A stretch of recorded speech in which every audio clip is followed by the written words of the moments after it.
Bismillahir Rahmanir Rahim. Up till now in Surah al Baqarah, we've been looking at two groups who were mentioned at the end of Surah al-Fatiha. One was the believers who the Quran mentioned had five qualities: prayer, charity, belief in the scriptures, belief in the unseen, and they were the ones who would reap a good harvest in the hereafter. Secondly, the disbelievers, the one who willfully suppressed the truth, I said trampled on the truth, to convey that meaning of willful suppression of the truth. They are quite clear, their position is quite clear. They have an aversion to the truth, just like the believers have an affiliation to the truth, the disbelievers have an aversion to the truth. Now we come to the hypocrites, who are much more complex, and because of the complexity of hypocrisy, they are dealt with extensively in the Holy Quran. In an extended excerpt of Surah an-Nisa, they are dealt with, where the description of them, al-Munafiqun fi ad-darki al-asfali min an-nar, that the hypocrites will be the ones who are in the deepest pit of the fire. And then in Surah at-Tauba, almost the whole surah, the whole chapter, the 8th chapter of the Holy Quran, entitled Repentance, is dedicated, is devoted to the Munafiqun, and particularly to the symptom of hypocrisy. Instead of taking responsibility for their actions, and there's a comparison actually in Surah at-Tauba about the believers who did the same thing. They did the same wrong thing, but they took responsibility for their actions. So a believer will take responsibility for their actions, whereas a hypocrite will make excuses and seek to justify their action. So that's in Surah at-Tauba, and then towards the end of the Holy Quran, there's another surah, Surah al-Munafiqun, which deals with the hypocrites almost entirely.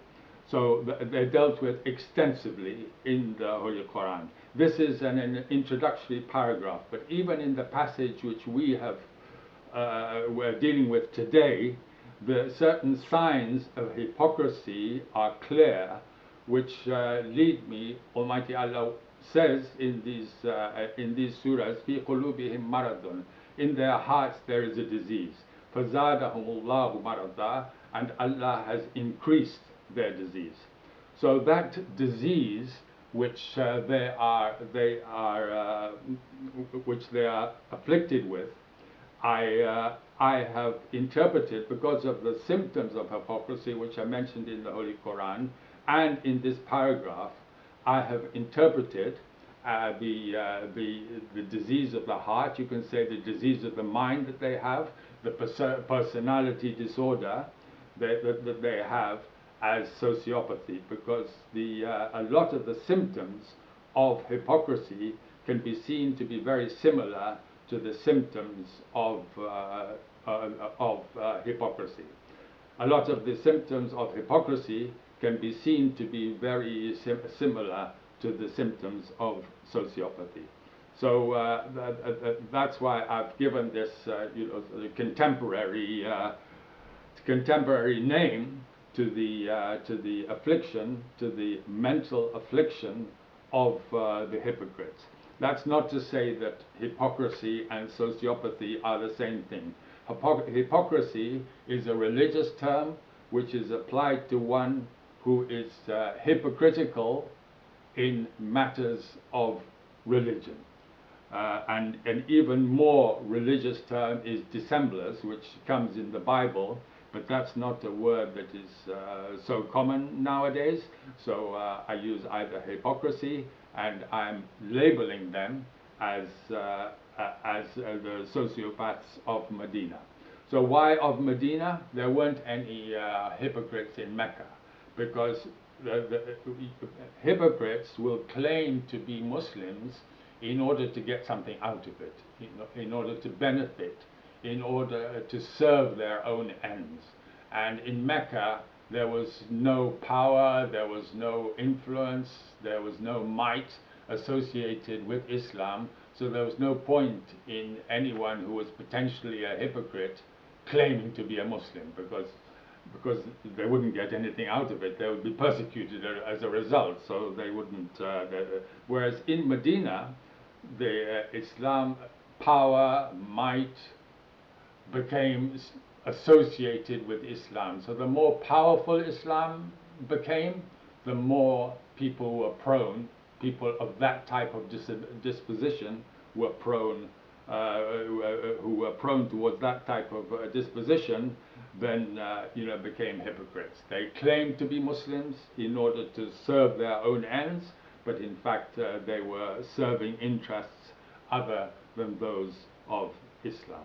So that's so if we just go through these verses, وَمِنَ النَّاسِ مَنْ يَقُولُ, some people are those who say, آمَنَّا بِاللَّهِ, we believe in Allah, وَبِالْيَوْمِ الْآخِرِ, and in the last day, وَمَا هُمْ بِمُؤْمِنِينَ, but they are not in fact believers. In their hearts they are not believers.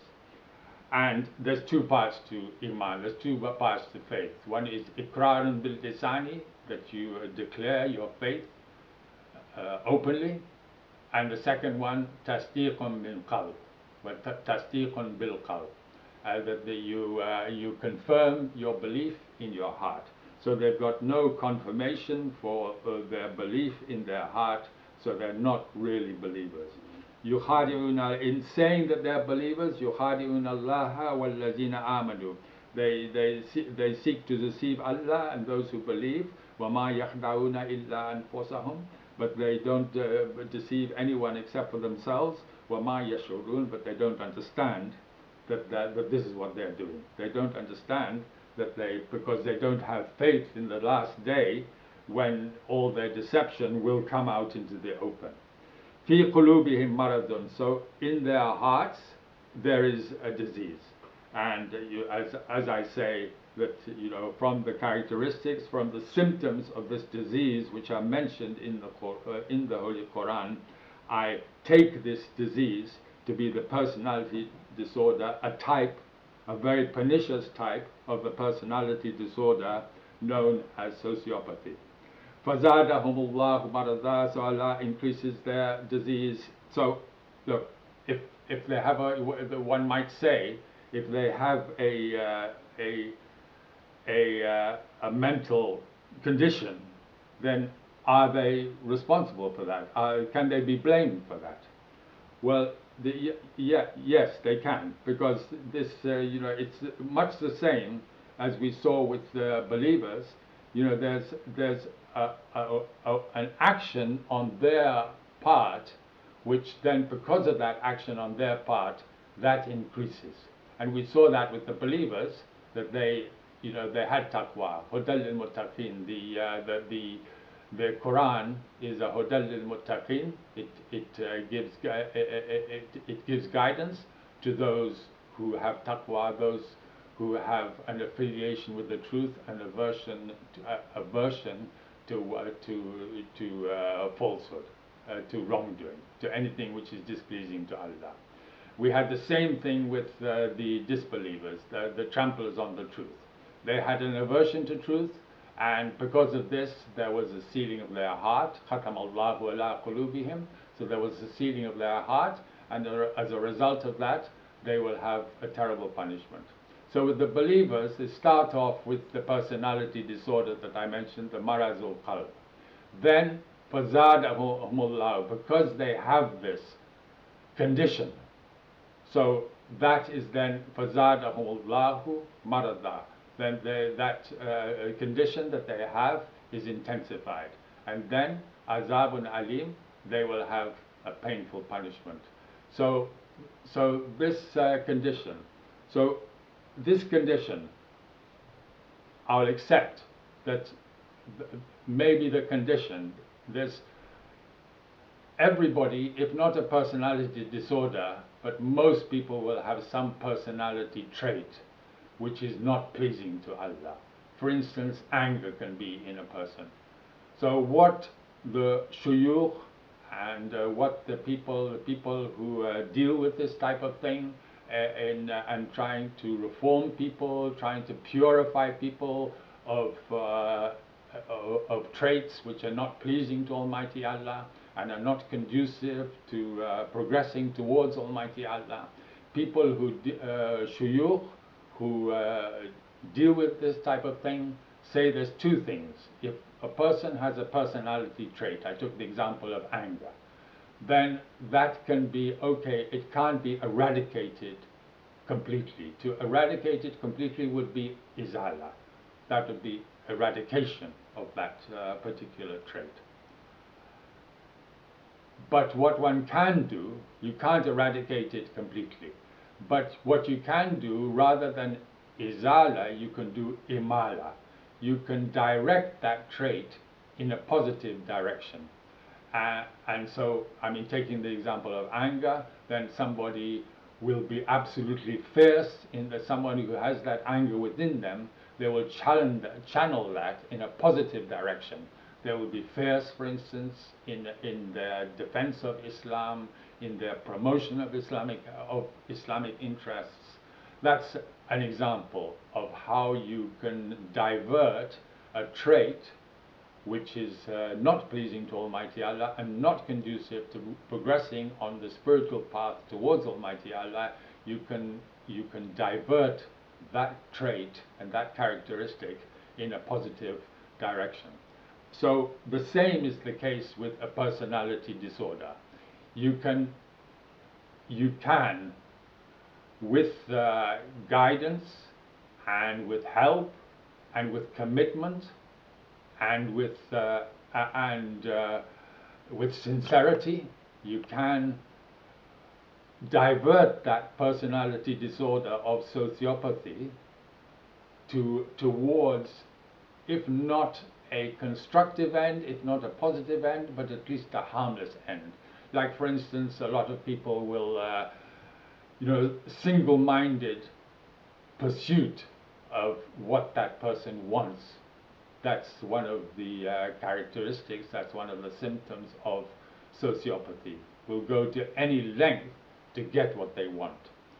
Well, that can, because of that, a lot of people who are, successful CEOs of companies are considered to be sociopaths. But at least they have diverted that inner trait which is within them in a harmless direction.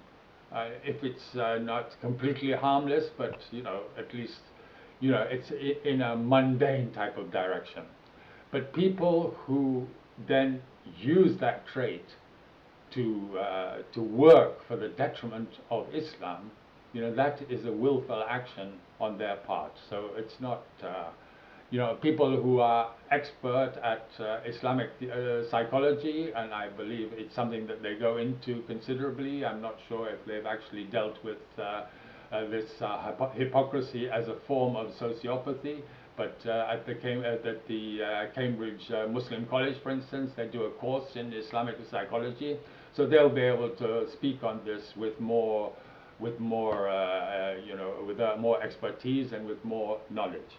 But from a layman's type of knowledge that I have of sociopathy, and for what I have read in the Holy Quran on hypocrisy, I see a lot of the characteristics and the symptoms of hypocrisy tallying with the symptoms of sociopathy. And so that's why, to sort of make the condition more understandable to a wider audience, I have interpreted it, hypocrisy, as a type of sociopathy. They're not synonymous, these two terms, by any means. Hypocrisy is a religious term. Someone who uses the religion, uses Islam as a means to get their end, to pursue their own worldly interests. And then the characteristics that we see, they deceive, and في قلوبهم مرض.